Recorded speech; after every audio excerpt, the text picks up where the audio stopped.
Urgh.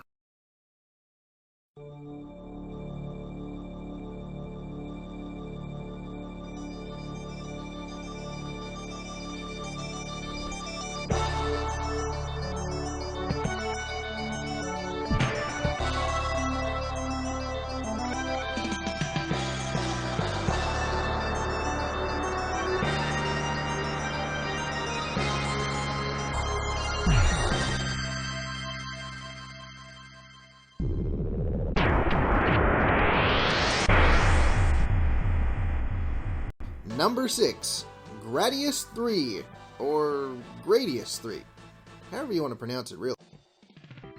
Gradius 3 is a side-scrolling shoot-'em-up that is very difficult, but very entertaining. You pilot the ever-powerful ship Vic Viper, and you are tasked with, Actually, it just occurs to me now that even though I've been playing this game for years, I actually have no idea what the plot is. I always just tried to shoot down the bad guys and survive. But what if I am the bad guy? What if for years I've been the scourge of the galaxy in these games? What if I've been exclusively responsible for the deaths of millions of innocents? Wait, no. I'm definitely killing the bad guys. It says so right here. Bacterians, evil, bad guys, nice. Now I see why I didn't know what the story was, though.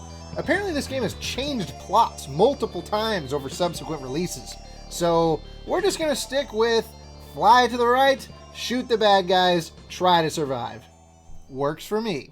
The graphics here are solid, particularly in the opening and closing cutscenes, and the levels are all fairly interesting. There are plant-themed levels, fire-themed levels, Easter Island head-themed levels, what? Water-themed levels, and more. There's even a few sweet boss rushes in this game. Every area has some of the same basic enemies spread around, but also has its own slew of unique baddies, as well as numerous huge and deadly bosses. Equally, or even perhaps more important than the graphics, is the extremely high quality and unique music that matches each stage. Difficulty is very high in this game. This is a classic one-shot and you die shoot-'em-up. There are a huge amount of enemies, they fire bullets quickly, and there are also many small corridors and walls that can kill you instantly if you touch them. Bosses also have some crazy patterns that can be pretty tough to avoid if you want to get any damage in on them. This game's one major complaint from me is that if you die at certain points in the game, particularly in the last levels or in the fast-paced level 5, It's actually the 7th level, not the 5th level, my bad. you will have a very hard time getting your momentum back. After dying, the game just plops you right back in at your most recent checkpoint. This means you have to retry the part you just failed at with full power, but this time you have no power-ups, including speed-ups, which are critical for dodging enemy fire. It can get pretty rough. If I have one tip for this game, it's to get used to controlling at a faster speed than you like. After I learned how to move effectively with maximum speed-ups, things like the notorious speed sections of level 5 never gave me any trouble again. Once again, it's actually level 7 and not level 5, I'm sorry. This game has more replayability than any scrolling shooter I have ever played in my life. In most shooters, you start out with a fairly basic shot, and you collect power-ups that can increase your damage output or supply you with bombs. In this game, you get to decide what sort of power-ups you want before you even take control of your ship because of the awesome customization system. In fact, customization is what really sets this game apart for me. There are so many choices to be made here. Would you rather have a big powerful blast that shoots slowly but can kill the first boss in only 2 hits? Or do you want a ripple laser that covers huge portions of the screen with ease? Would you rather have missiles that surf across the ground or ones that explode on contact? Would you rather get a shield that covers you from all enemy projectiles or reduce the size of your ship in order to better avoid them yourself? These are but portions of your options when deciding on your ship's layout in this game. The best power-up in the game? Having all the power-ups. It causes a lot of much-needed slowdown, which normally would be a complaint, but in a game like this, it is extremely helpful for being able to dodge some of those close encounters, especially later on. This game also has a lot of those classic early-era Konami secrets and codes hidden inside. Inputting the standard Konami code during the pause screen will get your ship to max power instantly, but upon unpausing, your ship will explode. Oops. Substitute your left and right presses with L and R though, and you'll be fine. If you hold left on the title screen and press A 3 times, then start, you'll begin the game with 30 lives. Those codes are all well and good, but my favorite one is actually something I discovered fairly recently. In the weapon select screen, press right to go to edit mode.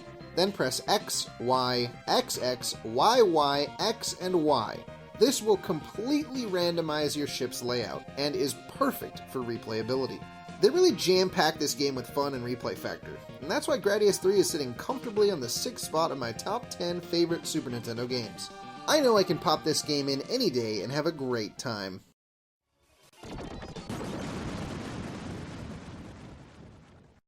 I'm very happy to be able to put a shoot 'em up on here. There are plenty of great shoot 'em up games on the system, but I haven't played them all, and I definitely haven't beat them all. Regardless of that though, I'd be pretty surprised if one of them ended up being higher on the list than Gradius 3. For any of you who have played this, I want to know what your build is. How do you play through this one? And I mean the whole thing too. Options, missiles, lasers, shield, the works. Otherwise, I'm hoping to get some good shoot 'em up recommendations down there in the comments, so that I can look through them and play more. And they don't even have to be on the Super Nintendo, though I suppose for theming purposes it would probably be ideal if they were. Don't forget to click on all them social links down below and subscribe on YouTube. If the number 5 game is already up, you can click over there on that Super Nintendo 5 black area stuff and you'll be able to watch that video right away. Otherwise, I will see you again tomorrow for another video. I am Gimpy Fish, this is 62-Bit Gaming, thank you for watching.